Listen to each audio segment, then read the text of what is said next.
रहा है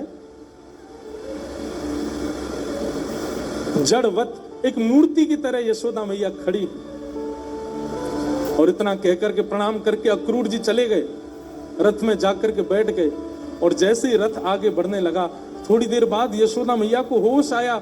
जैसे तैसे अपने आप को संभाल करके यशोदा मैया नंद भवन से बाहर निकल करके आई। रथ को जाता हुआ देख, एक तरफ तो मन में कुतूहल चल रहा है, ये मेरो लाला नहीं है, दूसरी तरफ बाल लीला पूरी चित्त में घूम रही है, ये वो मेरे प्राण श्री कृष्ण है जिसको सदा हृदय से लगा के मैं रही हूं। चिल्लाती हुई जा रही है यशोदा मैया, अरे लाला रुक जा, अरे कन्हैया रुक जा, अरे लाला नेक रुक जा। यशोदा मैया का स्वर सुनकर के ठाकुर जी स्वयं को रोक नहीं पाए, चलते हुए रथ से कूद पड़े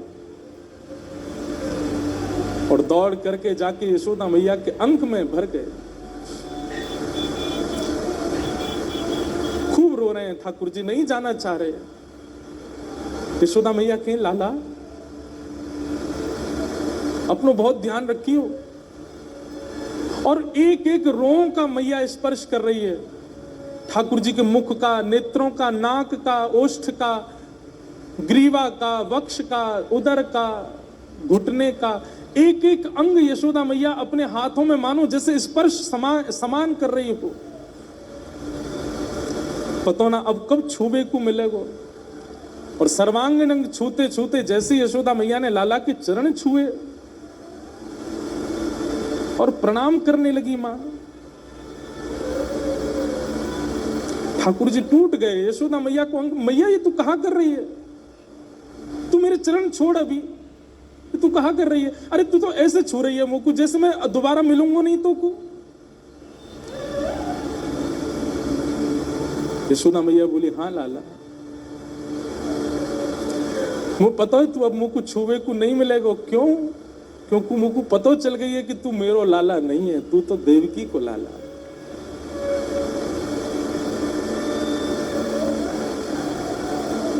भादों की अष्टमी की रात्रि को कहा भयो मुझको अक्रूर जी ने सब बताए दिए लाला। और मुझको ये भी पता चली कि तोए पता है ये बात कि तू देवकी को लाला, लेकिन तैने भी बड़ो अच्छा नाटक कियो मेरो पुत्र बन के रहवे को। तो पहले ही पता चल गई कि तू देवकी को पुत्र है।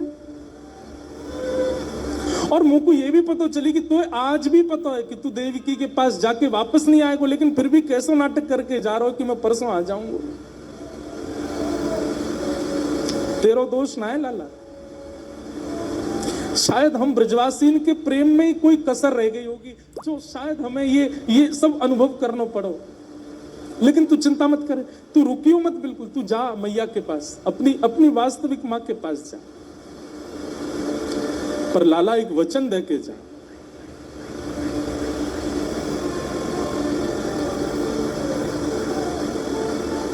यशोदा अस्वस्थ है तू मत आइयो, यशोदा कहीं गिर गई है तू मत आइयो, यशोदा के चोट लगी तू बिल्कुल मत आइयो। लेकिन जब तुमको पता चले कि यशोदा मरवे वाली है लाला, तू वह समय आ जाइयो बस।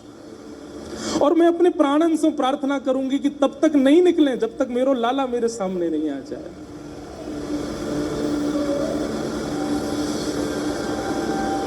तेरे कोमल हाथन में सिर रख के अपनो तब प्राण त्यागूंगी कन्हैया।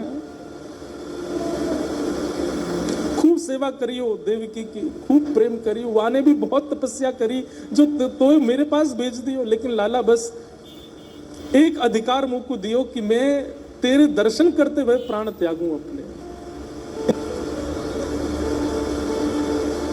ठाकुर जी मानो उस समय ऐसी स्थिति में आ गई कि इसी समय प्रलय हो जाए, पूरी धरती भूचाल हो जाए, धरती कंपायमान होने लगी है उस समय ठाकुर जी के रूप को देख करके। लेकिन तुरंत भगवान ने अपने आप को समाहित किया, यशोदा मैया को हृदय से लगाया। बोले मैया, बोले अब कछु मत बोल लाला, तू जा, अब तू कछु नहीं सुनो, क्योंकि अब तू जो बोलेगो सब असत्य बोलेगो, या हमारे तू चलो जा, मैं कोई को नहीं बताऊंगी ये बात, तू जा। और यशोदा मैया उस अवस्था में आ गई कि ठाकुर जी सब ग्वाल बालों और गोपियों के मध्य यशोदा मैया को विराजमान करके दौड़ करके गए, रथ में जाकर के बैठ गए और कहा, सारथी इतनी द्रुत गति से रथ को चलाओ कि हमें मथुरा पहुंचने में ज्यादा समय ना लगे, क्योंकि जितना समय ये ब्रज की सीमा पार करने में लगाएगा रथ, मैं उतना व्याकुल रहूंगा।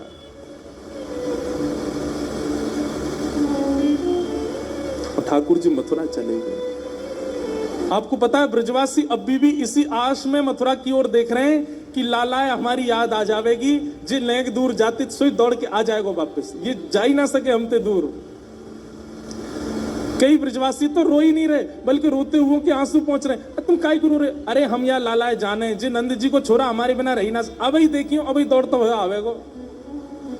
और इसी आशा में खड़े खड़े खड़े ब्रजवासियों को रात हो गई, अंधकार जैसा होने लगा।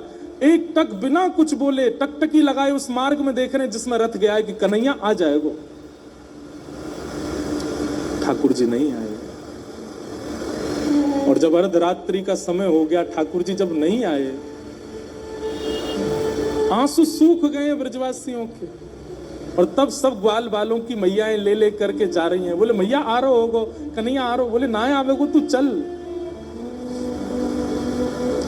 और सब ब्रजवासी चले गए। जौहत